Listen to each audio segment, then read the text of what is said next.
నమస్కారం, అక్షరలిపికి స్వాగతం. ఈరోజు మనం బొబ్బిలి యుద్ధం గురించి తెలుసుకుందాం. చారిత్రక అంశాలైన ఈ బొబ్బిలి యుద్ధం ఎలా జరిగింది, ఎప్పుడు జరిగింది, ఎందుకు జరిగింది అనే విషయాలను సమగ్రంగా తెలుసుకుందాం. ఇది చాలా వరకు చాలామందికి ఉపయోగపడుతుందని నమ్ముతున్నాము. కాబట్టి మేము ఇది అంతా సోషల్ మీడియా నుంచి సేకరించి చెప్పబడుతున్నది. ఇక బొబ్బిలి యుద్ధం గురించి మొదలు పెడదాం. బొబ్బిలి యుద్ధం ఆంధ్రప్రదేశ్ చరిత్రలో ఒక ప్రముఖ ఘట్టం. 1757 జనవరి 24న బొబ్బిలి సంస్థాన సైన్యానికి ఫ్రెంచి విజయనగర సంస్థాన సంయుక్త సైన్యానికి మధ్య జరిగిన యుద్ధమే బొబ్బిలి యుద్ధంగా పేరుగాంచింది. బొబ్బిలి కోట విశాఖపట్నానికి ఈశాన్యంగా 140 మైళ్ళ దూరంలో ఉంది. 18వ శతాబ్ది మధ్య కాలంలో బొబ్బిలి జమీందారుగా ఉన్న రాజా గోపాలకృష్ణ రంగారావుకు విజయనగర సంస్థానం ప్రభు పూసపాటి పెద్ద విజయరామరాజుకు మధ్య పచ్చగడ్డి వేస్తే బగ్గుమనేంత వైరం ఉండేది. రెండు రాజ్యాల సరిహద్దుల వద్ద ఉన్న వాగులోని నీటిని బొబ్బిలి ప్రజలు బలవంతంగా తీసుకువెళ్లేవారు. తన బలం చాలనందున విజయరామరాజు ఈ దోపిడిని ఎదుర్కొనలేకపోయేవాడు. French commander in chief Bussy వద్ద తనకున్న పలుకుబడిని ఉపయోగించుకొని పక్కలో బల్లెంలో ఉన్న తన పొరుగు రాజును ఇక్కడి నుండి తరిమి కొట్టాలని పెద్ద విజయరామరాజు భావించాడు. బొబ్బిలి పాలకులు మిగిలిన జమీందారులలాగా ఫ్రెంచి వారితో సత్సంబాలు నెలకొల్పుకోక తమ చర్యల ద్వారా French commander in chief Marquis de బుస్సుతో శత్రుత్వాన్ని పెంచుకున్నారు. చర్యలన్నిటి పర్యవసానమే బొబ్బిలి యుద్ధం. భారతదేశ చరిత్రలో మునుపెన్నడూ జరగని సంఘటనలను ఆవిష్కరించిన యుద్ధం ఇది. అనేక జానపద గాథలకు ప్రాణం పోసిన బీభత్సకాండ యుద్ధంలో జరిగింది. 18వ శతాబ్దంలో బొబ్బిలికి విజయనగరానికి మధ్య అనేక ఘర్షణలు, యుద్ధాలు జరిగాయి. ఎక్కువగా బొబ్బిలి సంస్థానమే విజయం సాధిస్తూ ఉండేది. వాటిలో ప్రధానమైనవి చూద్దాం. పెద్ద విజయరామరాజు నారాయణపట్నాన్ని ఆక్రమించేందుకు సాగి నారాయణరాజు నేతృత్వంలో సైన్యాన్ని పంపించాడు. ఆ సైన్యం బొబ్బిలి పరగనా గుండా పోతున్నప్పుడు బొబ్బిలి సైన్యం అడ్డగించి ఓడించి వెనక్కు పంపింది. రాజు తన కింద ఉన్న పాలెగాళ్లను కూడగట్టి పెద్ద సైన్యంతో బొబ్బిలిపై దాడి చేశాడు. మళ్ళీ బొబ్బిలి సైన్యం చేతిలో ఓడిపోయాడు. బొబ్బిలి సైన్యం రాజును వెంటాడగా అతను పారిపోయి కుమిలి కోటలో దాచుకున్నాడు. రాజు పార్వతీపురానికి దగ్గరలోని బెలగం వద్ద కోట నిర్మించి నారాయణపట్నాన్ని ఆక్రమించాడు. అక్కడి నుండి బొబ్బిలిపై దాడి చేశాడు కానీ విఫలుడయ్యాడు. ఈ యుద్ధంలో కానీ నారాయణపట్నంలో మురికినీళ్లు తాగడం వలన వచ్చిన రోగాల వలన కానీ 4000 మంది దాకా సైనికులను కోల్పోయాడు. నారాయణపట్నం ప్రభువు తన తప్పును అంగీకరించి క్షమించమని అడిగాక పరిహారం వసూలు చేసి అతడి రాజ్యాన్ని అతడికి ఇచ్చివేశాడు. విజయరామరాజు మళ్లీ తన సైన్యాన్ని కూడగట్టి బొబ్బిలిపై దాడి తలపెట్టాడు. ఈసారి అతడు దేశస్థులను కూడగట్టాడు. దేశస్థులంటే ఐరోపా వారితో యుద్ధాల్లో పాల్గొన్న దేశీయులు. కానీ బొబ్బిలిని ఓడించడం సాధ్యం కాని పని. వారు రాజును హెచ్చరించారు. తమ దివాను బుర్రా బుచ్చన్న సలహా మేరకు తాను కాక పూసపాటి రామచంద్రరాజు సారథ్యంలో సైన్యాన్ని దాడికి పంపించాడు. బొబ్బిలి సైన్యం వారిని ఓడించి రామచంద్రరాజు తలను నరికి దానికి తిరునామాలు పెట్టి విజయనగరానికి పంపారు. ఎన్ని ప్రయత్నాలు చేసినా బొబ్బిలిపై పైచేయి సాధించలేకపోయాడు విజయరామరాజు. అయితే యుద్ధానికి దారితీసిన సంఘటనలు ఏంటి అనేది తెలుసుకుందాం. బుస్సీ వద్ద రాజకీయం. హైదరాబాద్ నిజాం సలాబత్ జంగ్ బుస్సీని ఉద్యోగం నుండి తొలగించిన వార్త తెలిసిన తర్వాత విజయనగరం రాజులు తప్ప ఉత్తర కోస్తా జమీందారులందరూ ఫ్రెంచి వారికి శిస్తులు చెల్లించడం మానివేశారు. బుస్సీ నిజాముతో రాజీ కుదుర్చుకుని సర్కారు జిల్లాల పర్యటనకు వచ్చాడు. 1757లో బుస్సీ నిజాము సంస్థానం నుండి బయలుదేరి మచిలీపట్నం మీదుగా రాజమండ్రి చేరుకుని కోటిపల్లి వద్ద మకాం వేశాడు. పాలెగాళ్లను, జమీందారులను, సంస్థానాధీశులను వచ్చి తనను కలవమని కబురు పంపాడు. బొబ్బిలి పాలకుడు రంగారావు తప్ప విజయరామరాజుతో సహా అందరూ వచ్చి కలిశారు. విజయరామరాజు దీన్ని అవకాశంగా తీసుకుని రంగారావుకు వ్యతిరేకంగా బుస్సీ వద్ద అతడి దివాను హైదర్ జంగు వద్ద ఆరోపణలు చేశాడు. మీరంటే వారికి లెక్కలేదని, అందుచేతనే మీ వద్దకు వచ్చి కలవలేదని, ఫ్రెంచి వారికి ఇవ్వాల్సిన శిస్తు సరిగా చెల్లించడం లేదని వారికి నూరిపోశాడు. వారి రాజ్యానికి పొరుగున ఉన్న తనకు అనేక రకాల ఇబ్బందులు కలుగజేస్తున్నారని, వారిని బొబ్బిలి నుండి వెళ్ళగొట్టి దాన్ని తనకు స్వాధీనం చేస్తే శిస్తు సక్రమంగా చెల్లిస్తారని అతడు బుస్సీకి చెప్పాడు. దాంతో బుస్సీ బొబ్బిలి వదిలిపెట్టిపోవాలని రంగారావును ఆదేశించాడు. బొబ్బిలి స్థానంలో అంతకంటే పెద్దదైన వేరే స్థలానికి పోయి రాజ్యాన్ని స్థాపించుకోవచ్చని ప్రతిపాదించాడు. రంగారావు దాన్ని అవమానంగా భావించాడు. విజయరామరాజు తాను బుస్సీకి కట్టాల్సిన కప్పం 10 లక్షలు కట్టేశాడు. అంతేకాక 3 లక్షల లంచం హైదర్ జంగుకి ఇచ్చి బుస్సీకి బొబ్బిలిపై మనసు విరిచేందుకు సహకరించమని చెప్పాడు. హైదర్ జంగు అందుకు అంగీకరించాడు. కొద్ది రోజులకే బుస్సీ కొందరు సిపాయిలను ఒక దూర ప్రదేశానికి పంపించాల్సి వచ్చింది. వాళ్ళు బొబ్బిలి రాజ్యం గుండా వెళ్లాల్సి రాగా అందుకు తగ్గ అనుమతులు కూడా తీసుకున్నారు. విజయరామరాజు కుటిల రాజకీయ చాతుర్యం కావచ్చు, రంగారావు ప్రణాళిక కావచ్చు, ఆ సిపాయిలపై దాడి జరిగింది. 30 మంది చనిపోయారు, అనేక మంది గాయపడ్డారు. బొబ్బిలి సంస్థానంపై చర్య తీసుకోవాల్సిన అవసరాన్ని బుస్సీకి తెలియజేయడానికి విజయరామరాజు ఈ సందర్భాన్ని బాగా ఉపయోగించుకున్నాడు. బొబ్బిలిని అనగదొక్కేసి పాలెగారును అక్కడి నుండి తరిమేయాలని బుస్సీ నిశ్చయించుకున్నాడు. ఇబ్రహీం ఖాన్ శ్రీకాకుళంలో ఫ్రెంచ్ వారి తరపున ఫౌజుదారు. బుస్సీకి నిజాంతో సంబంధాలు దెబ్బతిన్న సమయంలో అతడు బుస్సీపై తిరుగుబాటు చేశాడు. రాజమండ్రి కోటలో సైనికులను రెచ్చగొట్టి తిరుగుబాటు చేయించాడు. ఫ్రెంచ్ వారు వసూలు చేసిన శిస్తులు వెనక్కి తీర్చేయాలని అతను డిమాండ్ చేశాడు. బుస్సీ రాజమండ్రి చేరుకోగానే అతడు భయపడి పారిపోయి బొబ్బిలి రాజుల వద్ద శరణు కోరాడు. ఈ సంఘటనలన్నీ బుస్సీకి బొబ్బిలిపై ఉన్న కోపాన్ని పెంచి వారి పట్ల అతనికి ఉన్న శత్రుభావనను మరింతగా పెంచి అతన్ని యుద్ధం దిశగా నడిపించాయి. ఈ సంఘటనలన్నీ బుస్సీకి బొబ్బిలిపై ఉన్న కోపాన్ని పెంచి వారి పట్ల అతడికి ఉన్న శత్రుభావనను మరింతగా పెంచి అతన్ని యుద్ధం దిశగా నడిపించాయి. యుద్ధాన్ని నివారించేందుకు బొబ్బిలి సంస్థానం ప్రయత్నాలు చేసింది.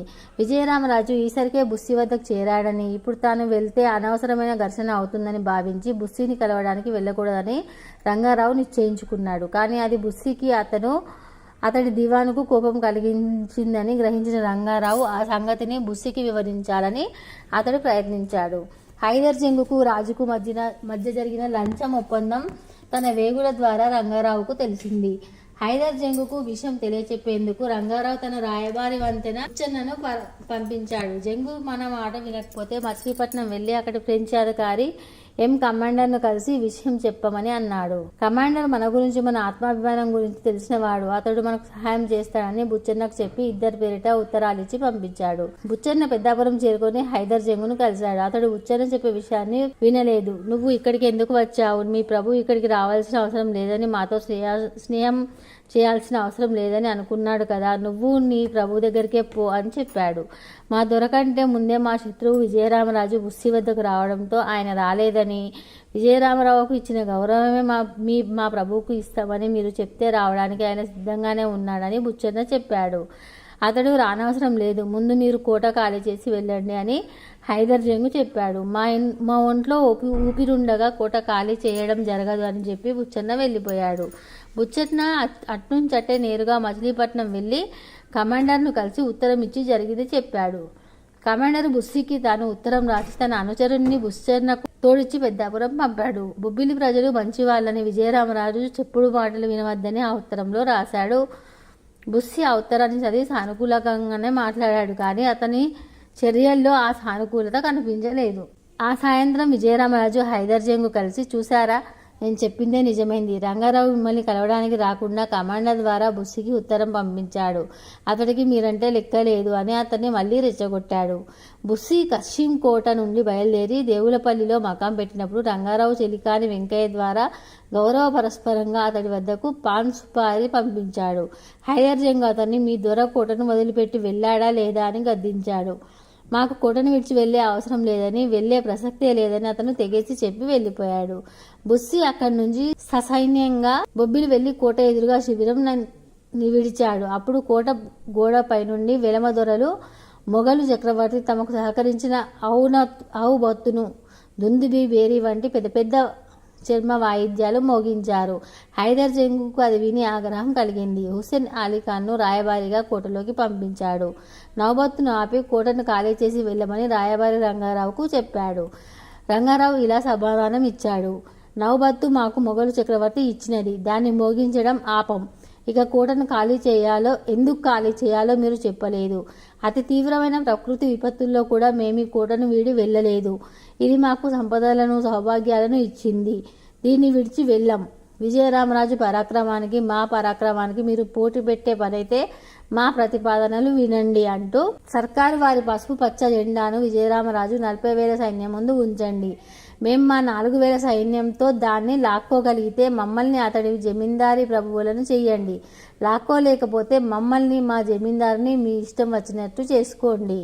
మీ రాగద్వేషాలు మీకు అందుతున్న ధనంపై ఆధారపడి ఉన్నట్లయితే విజయరామరాజు మీకు ఇచ్చిన దానికి 2 ధనమిస్తాం. అతడి రాజ్యాన్ని మాకిప్పించండి అలాగే మీకు మూడో మార్గం కూడా చెబుతాం. రాజును, అతడి 40,000 సైన్యాన్ని మేము మా 4,000 సైన్యంతో ఎదుర్కొంటాం. మేం గెలిస్తే అతడి రాజ్యం మాది, అతడు గెలిస్తే మా రాజ్యం అతడిది. ఈ 3 మార్గాలు కూడా మీకు రుచించకపోతే మా మాట చెబుతున్నాం వినండి. మా బొందిలో ప్రాణాలు ఉన్నంత వరకు మేము బొబ్బిలి కోటని వదిలిపోము అని చెప్పాడు. ఫ్రెంచ్ ఫిరంగులు బొబ్బిలి కోటను బొబ్బిలి యుద్ధం 1757 జనవరి 24న తెల్లవారుతుండగానే మొదలై సాయంత్రానికి ముగిసింది. ఫ్రెంచ్ ఫిరంగులు బొబ్బిలి కోటను బీటలు వార్చడానికి పెద్దగా సమయం పట్టలేదు. అయితే బొబ్బిలి వీరుల ప్రతిఘటన కారణంగా ఫ్రెంచ్ వారు కోట లోపలికి ప్రవేశించలేకపోయారు. 9 గంటల ప్రాంతంలో యుద్ధానికి కొంత విరామం ప్రకటించింది. ఫిరంగులను ఉపయోగించి 9 గంటల ప్రాంతంలో యుద్ధానికి కొంత విరామం ప్రకటించింది. ఫిరంగులను ప్రయోగించాక మళ్లీ కొనసాగించారు. 2 గంటలకు మరో విరామం ప్రకటించే వరకు కూడా ఫ్రెంచ్ సైన్యం కోటలోకి ప్రవేశించలేకపోయింది. ఆ సమయంలో రంగారావు తన ముఖ్య సేనానులను, అనుచరులను సమావేశపరిచి ఓటమి అనివార్యమని చెప్పి తదుపరి కర్తవ్యం గురించి వారికి చెప్పాడు. అందరూ రంగారావు చెప్పిన దానికి అంగీకరించారు. ఓటమి తర్వాత తాము స్త్రీలు, పిల్లలు శత్రువుల చేతికి చిక్కి అవమానాల పాలు కాకూడదని భావించిన బొబ్బిలి వీరులు కోట లోపల ఉన్న తమ నివాసాలకు నిప్పు పెట్టారు. మంటలకు తాళలేక బయటకు వచ్చే వారిని కత్తులతో పొడిచి చంపారు. అలా కోటలో ఏ ఒక్క స్త్రీ గాని, పిల్లవాడు గాని బ్రతకలేదు.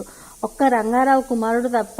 కుమారుని చంపమని అతడి గురువుకు రంగారావు ఇచ్చిన ఆదేశాలను అమలు చేయలేక అతడిని రక్షించాడు ఆ బాలుడి గురువు. మరో కథనంలో ఆ బాలుని రక్షించినది అతడి ఆయా లక్ష్మి అని ఉంది. యుద్ధంలో చిట్టచివరి బొబ్బిలి వీరుడు కూడా నేలకు ఒరిగాక మాత్రమే ఫ్రెంచి సైన్యం కోటలోనికి ప్రవేశించగలిగింది. లోపలికి వెళ్లిన వారు అక్కడ మంటల్లో స్త్రీలు, పిల్లలు చనిపోయిన దృశ్యం చూసి దిగ్భ్రాంతులయ్యారు. శివాల మధ్య నుండి నడుచుకుంటూ ఆ గురువు రంగారాయుని కుమారుని తీసుకుని వచ్చి బుస్సి మనుషులకు అప్పగించారు. వాళ్ళు ఆ కుర్రవాడిని బుస్సి వద్దకు తీసుకువెళ్లారు. లోపల జరిగిన సామూహిక మరణాల గురించి తెలిసిన బుస్సి కోటలోనికి వెళ్లేందుకు కూడా ఇష్టపడలేదు. మరొక కథనం ప్రకారం అతడు కూడా లోపలికి వెళ్లాడు. బుస్సి ఆ పిల్లవాడిని బొబ్బిలి వారసునిగా గుర్తించి తాను రంగారావుకు బొబ్బిలి స్థానంలో ప్రతిపాదించిన కొత్త ప్రాంతానికి రాజుగా ఆ కుర్రవాడిని గుర్తించాడు. బొబ్బిలి కోటలో జరిగిన ఈ బొబ్బిలి వెలమ వీరుల, తెలగ వీరుల, బొందిలి వీరుల వీర మరణాలు, స్త్రీల ప్రాణాహుతి తెలుగుదేశం యావత్తు అనేక బుర్రకథలకు స్ఫూర్తినిచ్చింది. పెద్ద విజయరామరాజు హత్య. యుద్ధం ముగిసిన తర్వాత 3వ రాత్రి విజయరామరాజు తన శిబిరంలో నిద్రిస్తుండగా 2 సాయుధులు అతడి శిబిరంలోకి ప్రవేశించారు. నిద్రిస్తున్న విజయరామరాజును ఒక్కసారి తమ వద్ద ఉన్న బాకులతో పొడిచి చంపారు. మొదటి పోట్ల తరువాత విజయరామరాజు అరిచిన అరుపులకు అతడి అనుచరులు వచ్చి ఆ 2పై కాల్పులు జరిపారు. అప్పటికే వారిద్దరూ రాజును 32 పోట్లు పొడిచారు. అనుచరులు లోపలికి రాగానే వాళ్ళిద్దరు లేచి నిలబడి, ఇదిగో చూడండి మా పగ తీరింది అని అన్నారు. ఆ 2లో ఒకడు తాండ్ర పాపయ్య. అతడు రంగారావు తరపున రాజాం కోటకు అధికారి. బొబ్బిలి కోట ఫ్రెంచి వశమైన సంగతి తెలిసిన అతడు ఆ వినాశనానికి కారణమైన వాడిపై పగ తీర్చుకుంటాను అని శపథం చేశాడు. ఈ వీడియో కనుక మీకు నచ్చినట్లయితే లైక్ చేయండి, షేర్ చేయండి. అలాగే మా ఛానల్ సబ్స్క్రైబ్ చేసి పక్కనే ఉన్న బెల్ గంటని యాక్టివేట్ చేసుకోవడం అసలు మర్చిపోవద్దు. ధన్యవాదాలు.